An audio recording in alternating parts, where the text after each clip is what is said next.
Greetings friends, David Marks here. In this tutorial, I'm going to dig into the auto exposure button that lives near the top of Lightroom Classic's basic panel. Activating this new button tells the program to adjust all 6 of the tone sliders for you. When the new auto option works well, it can give us a quick starting point for our image's exposure and saturation settings. I need to warn you that although this option is much improved, it is not infallible. And it is no substitute for learning how to adjust the tone sliders yourself. If you are unfamiliar with how to move these sliders yourself using tools like the clipping indicator or the histogram, then please watch one of my other tutorials on these exposure controls after you finish this video. With that warning out of the way, let's jump right in and let's get started. For as long as I can remember, Lightroom has had an auto tone feature up here at the top right of the basic panel. In the past 10 years, I bet that I've pressed the old auto tone button less than a dozen times. I never used the auto tone feature because frankly, I never thought that it worked very well.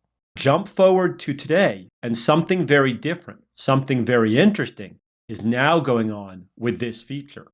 In the latest update, this button has been renamed auto. Watch what happens now when I press this new auto rather than the old auto tone button. Bam! I'm going to hold down the backslash key on the keyboard to show you what this raw file looked like a second ago compared to the way that it looks now. This was my unaltered original image straight out of my camera. And after using the new auto, we get this. Wow, that's pretty good. Let's try this again with another image. Here, we have an extremely dark early morning shot from one of my favorite lighthouses on the coast of Maine. I'll click auto again, and in no time, we get this image instead. If I go zooming in here, you can see that there's still a lot of noise in the shadows of this image and that the green grass is a little oversaturated. But for a one-click change from this to this, that's not bad. Before I explain anything else, let me point out that right now, that this new auto feature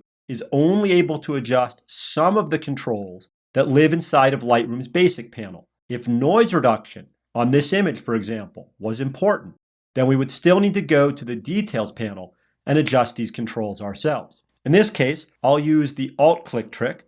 That's Alt-Option on a Mac, Alt on a PC, while dragging the luminance noise slider so I can see this image temporarily as a black and white. I think on this one, I'll set the luminance up to about +20. While I'm in here, I think I'll bump up the smoothness slider for color noise reduction to about +90. Now, if noise reduction is new for you in Lightroom, then please watch one of my complete tutorials on these controls after this video.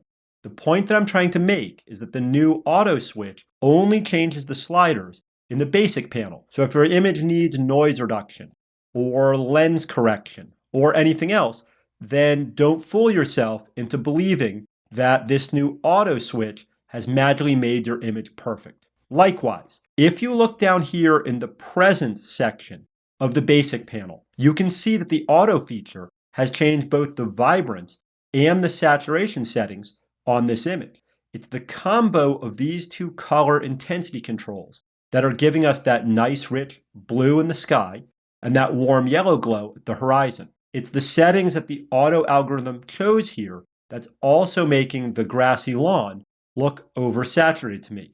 To fix that, I could either reset these controls or I could drop down to the HSL panel for more control and then into saturations and then lower the saturation of the greens.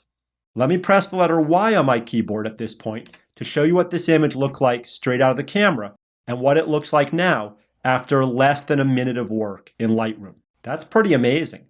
So what's really going on here? What has Adobe done that makes this new auto feature so much better than the old auto tone option? Behind the scenes, Adobe Inc.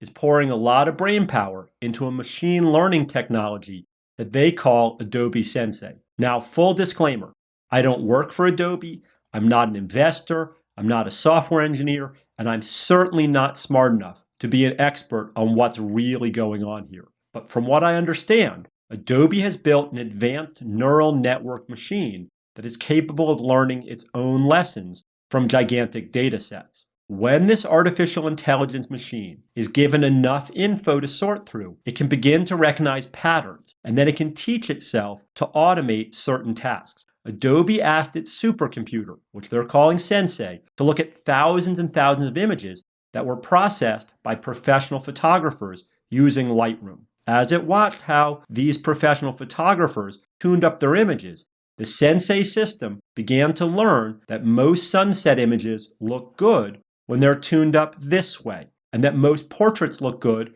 when they're processed that way in Lightroom, and so on. Let me pick another image here. I'll show you some more. So when I press Auto on this sunstar image, I believe that Lightroom is using the pattern recognition that Sensei developed to say something like, well, in landscape photos, highlight detail really matters, so I better lower the highlight slider to about here. With machine learning, this switch probably compares your image to the millions of others that it has seen and that were processed by real humans, and it says, I think that this image matches the style of those images. So I need to move these sliders this way for you. To go a little further, this new artificial intelligence auto thing also responds to other signals that you can give it. This is going to be subtle, but let me demonstrate what I mean. Right now, auto set our exposure slider to plus 0.37. Remember that number, 0.37, because it's going to change if I alter this image with the crop tool and then run the auto algorithm again. With the crop tool, I'm going to completely eliminate that ski run down there in the foreground. If you look closely now, you'll see that the auto button is in white again. When this button is displayed in white, it means that we can use it a second or a third time if we want to. So I'll hit auto, and in no time, it will recalculate the settings that it wants for all of these sliders based on the look of my new cropped image.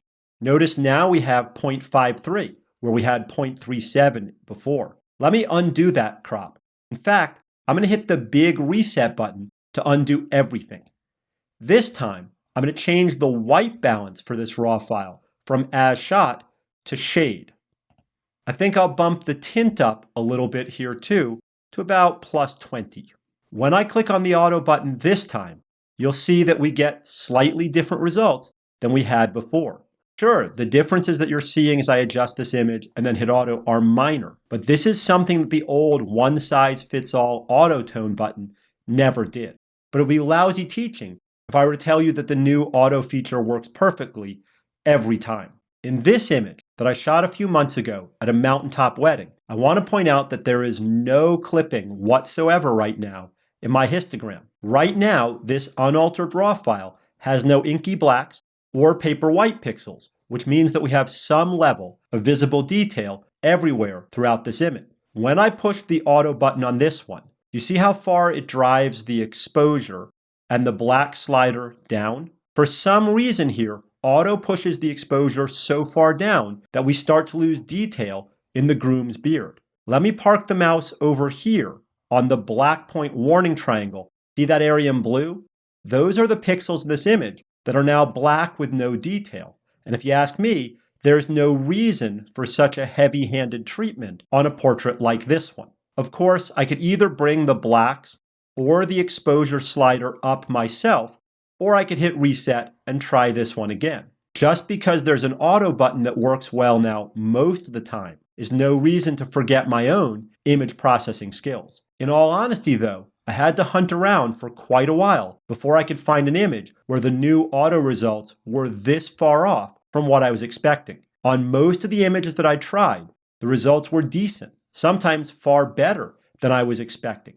I hope that you found this video helpful. If you learned something today, then please hit the subscribe button and leave us a like or a comment down below. Thanks for watching, and I'll see you in our next tutorial.